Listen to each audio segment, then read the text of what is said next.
Maka kita masuk kepada soal yang berikutnya, silahkan.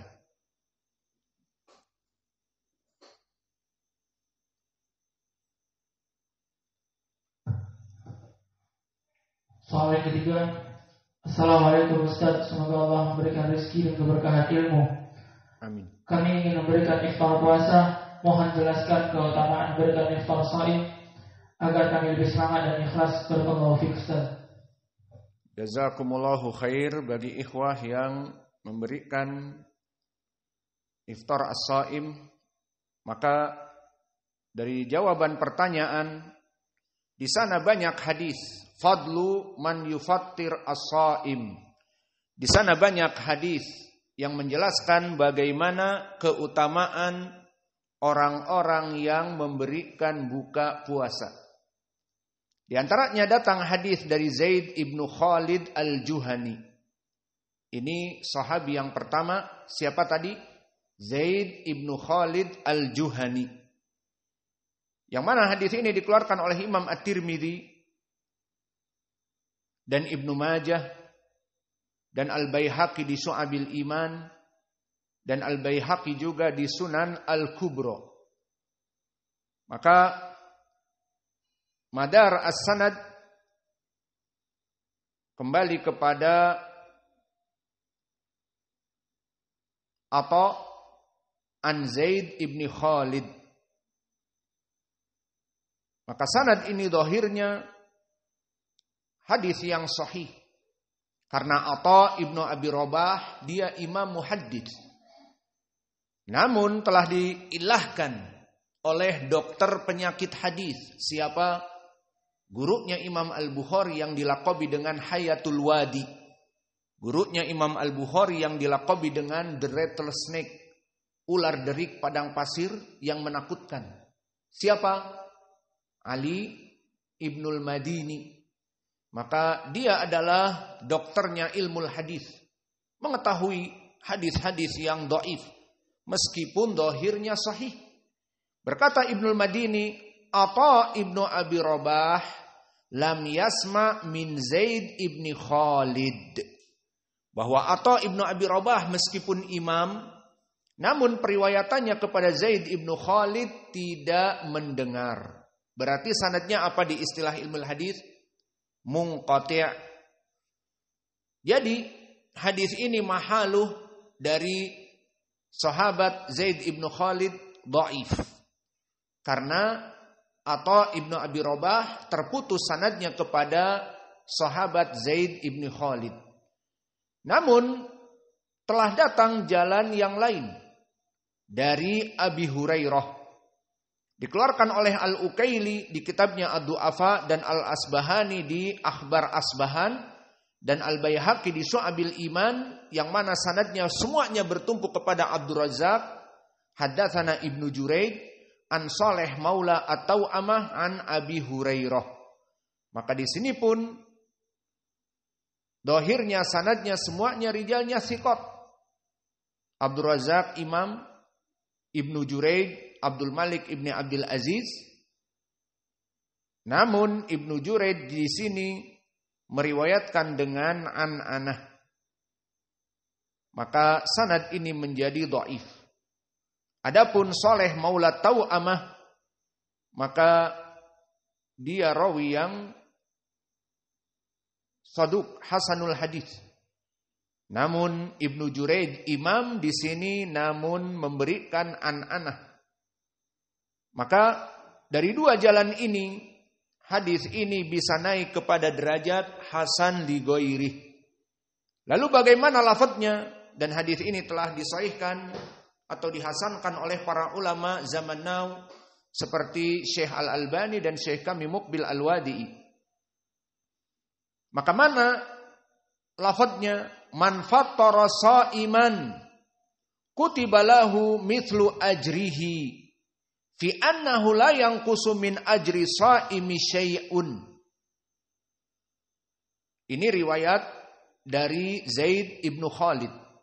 Man fattara sha'iman, barang siapa yang memberikan iftar makanan untuk orang yang berpuasa, kutiba lahu, bagi dia ditulis mithlu ajrihi, sesuai dengan pahala orang yang berpuasa tersebut. Fi annahu la yanqusu min ajri shaimi syai', maka tidak dikurangi orang yang menginfakkan untuk iftar ini, di mana orang yang berpuasa makan dari iftarnya, maka dia mendapatkan pahala darinya yang tidak dikurangi pahalanya tersebut. Dan di lafaz an Abi Hurairah, man fatara shaiman fa'at amahu wasaqahu kana lahu mithlu ajrihi. Barang siapa yang memberikan makanan ataupun minuman kepada orang yang berpuasa, orang yang menginfakkan hartanya ini mempunyai pahala penuh seperti orang yang berpuasa dari hartanya. Anta naum la fi waqtil isya wala ba'dal fajr hayatak naum. Maka di hadis ini jelas, dari dua hadis ini maknanya keutamaan orang yang memberikan makanan infak kepada orang-orang yang berpuasa, bahwa barang siapa yang memberikan makanan kepada orang yang berpuasa ataupun minuman, maka dia mendapatkan pahala seperti orang yang berpuasa tersebut. Maka inilah dua hadis yang menjadi keutamaan bagi orang-orang yang menginfakkan sedekah dari takjil, iftar dan yang lainnya. Maka setelah kita mengetahui ba'dama arafna fadla man yufatir as-shaim, keutamaan bagi mereka orang-orang yang menginfakkan hartanya untuk takjil iftar, di sini ada pertanyaan besar. We have a big question. Kita mempunyai pertanyaan yang besar di sini. Apa pertanyaan yang besar? Pertanyaan yang besar di sini, apakah jika seseorang yang menginfakkan puasa ini, dia mendapatkan pahala dari orang yang berpuasa itu, apakah harus puasa yang wajib seperti puasa Ramadan, atau puasa yang sunnah juga boleh, seperti memberikan takjil iftar kepada orang yang berpuasa Senin dan Kamis? Maka ini masalah. Dan begitupun masalah yang lain. Jika orang yang memberikan iftar shaim, dia juga orang yang berpuasa, seperti di musim Ramadan ini, maka kita memberikan orang-orang atau para santri, ada yang memberikan iftar takjil, maka yang memberikan iftar ini pun orang yang berpuasa. Dia berpuasa wajib Ramadan. Dan memberikan iftar tadi disebutkan mendapatkan pahala seperti orang yang berpuasa. Nah, di sini pertanyaannya, bagaimana dia mendapatkan pahala seperti orang yang berpuasa padahal dia juga berpuasa? Paham? Jadi orang ini berpuasa seperti kita dan menginfakkan kepada para penuntut ilmu, menginfakkan untuk takjilul iftar kepada orang yang shaim, dan dia juga berpuasa. Maka bagaimana di sini? Apakah dia mendapatkan pahala atau tidak? Maka disinilah perkara yang akan kita jawab. Maka perlu diketahui di sana kaidah secara umum. Man a'ana mu'minan ala amalin bir fa alaihi ajrun mithlul amil. Perlu diketahui untuk menjawab dua pertanyaan tadi, kita masuk kepada kaidah. Kaidah am,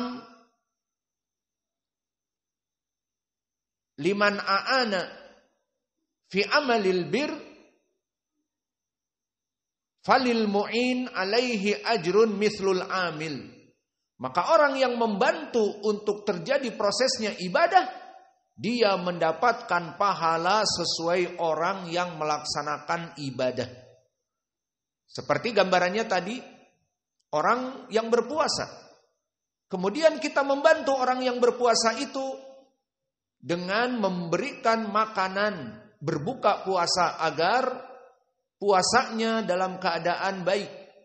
Maka dia menyuguhkan makanan untuk berbuka puasa. Maka perkara ini dia akan mendapatkan pahala seperti orang yang berpuasa tadi. Masuk kepada keumuman adillah. Maka dari keumuman adillah diriwayatkan oleh Imam Muslim dari Abdullah bin Mas'ud Al-Ansari. Datang seseorang kepada Nabi Muhammad sallallahu alaihi wasallam, maka dia meminta sesuatu kepada Nabi dan Nabi tidak mempunyainya.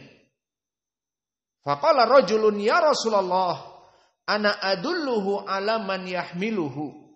Faqala Nabi sallallahu alaihi wasallam man dalla ala khairin falahu mithlu ajrin fa'ilihi.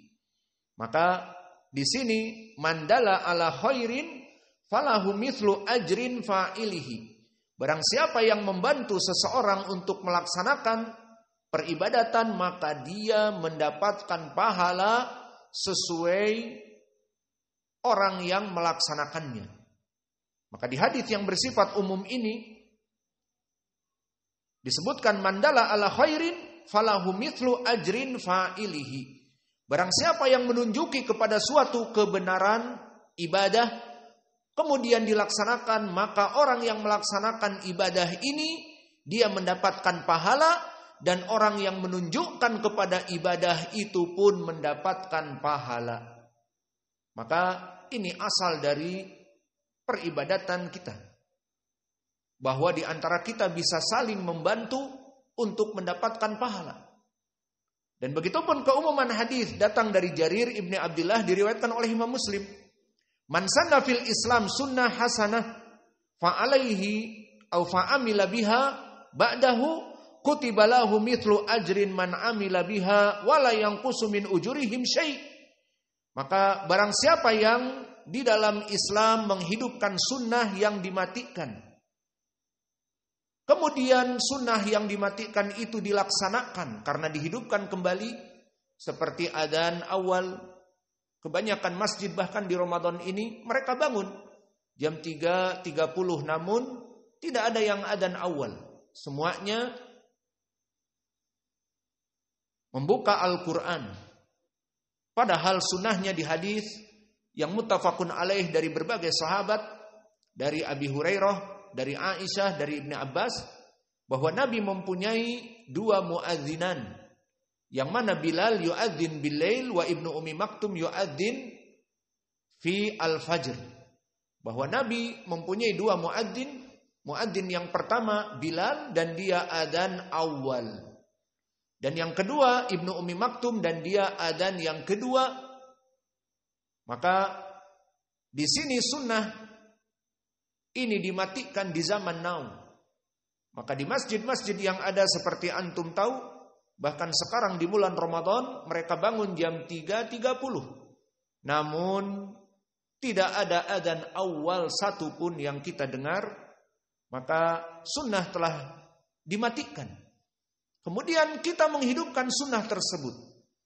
Dan kemudian orang-orang yang melaksanakan sunnah, maka orang yang melaksanakan sunnah itu menghidupkan sunnah itu mendapat pahala. Dan orang yang menghidupkan sunnah dan mengajari sunnah tadi pun, meskipun dia tidak adzan, tetapi dia mendapat pahala. Paham tum? Jadi antum adzan, kita dapat pahala. Karena kita yang menunjukkan sunnah ini dan menyelenggarakan sunnah ini. Maka itulah kaidah. Dan begitupun dari Zaid ibnu Khalid al-Juhani, hadis diriwayatkan oleh Imam Muslim. Man jahaza ghaziyan faqad ghaza wa man khalafa ghaziyan fi ahlihi faqad ghaza. Maka maknanya barang siapa yang mempersiapkan perlengkapan untuk berperang, maka dia seperti orang yang ikut berperang. Seperti di dalam peperangan bersama Nabi dulu jihad, sebagian kaum muslimin tidak mempunyai senjata, fakir untuk membeli pedang, dan juga baju Kevlar tidak punya. Ataupun untuk membeli kuda, dan kuda dari perkara yang sangat mahal, terutama kuda Arab Mustang, untuk menjadi kuda cavalry, untuk senjata. Barang siapa yang menginfakkan ini dan dia misalnya sudah tua dan tidak bisa berperang dan diperintahkan oleh Nabi untuk duduk di rumahnya karena sakit atau karena pincang atau sebagainya, namun dia mempunyai uang untuk membelikan senjata, maka faqad ghaza, kata Nabi. Maka orang ini seperti orang yang melaksanakan peperangan. Dan begitupun orang-orang yang mempunyai uzur dan tidak bisa berperang namun menyiapkan dari perlengkapan-perlengkapannya, maka dia sama telah melaksanakan peperangan. Inilah kaidah umum bahwa permasalahan ibadah, orang-orang yang membantu kepada proses peribadatan sehingga terjadi ibadah yang sahih, mengikuti sunnah dan ikhlas, maka diterima orang yang melaksanakan ibadah dan diterima orang yang membantu. Meskipun yang membantu dengan hanya sekedar ilmu, naam, seperti tadi, man dalla ala khairin kafa'ilihi, hadis Abu Mas'ud Al-Ansari. Barang siapa yang memberikan ilmu, ini sunnah, maka orang itu menghidupkan sunnah, maka dia mendapatkan pahala penganjur ini, dai ini, meskipun dia pada saat itu tidak melaksanakan sunnah tersebut. Seperti sunnah yang termatikan juga, misalnya sunnah dengan salat menggunakan sandal, dan ini bukan bid'ah. Yang mengatakan bid'ah justru dia tidak mengetahui ilmu. Maka di hadis Abu Dawud dan Nasa'i disebutkan, sallu fi ni'alikum khaliful yahud.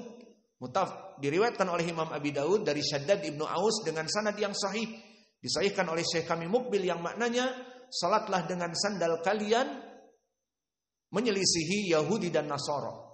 Dan kita rujuk kepada hadis, apakah ini hanya ucapan Nabi atau dipraktekkan? Dipraktekkan oleh Nabi dan para sahabatnya.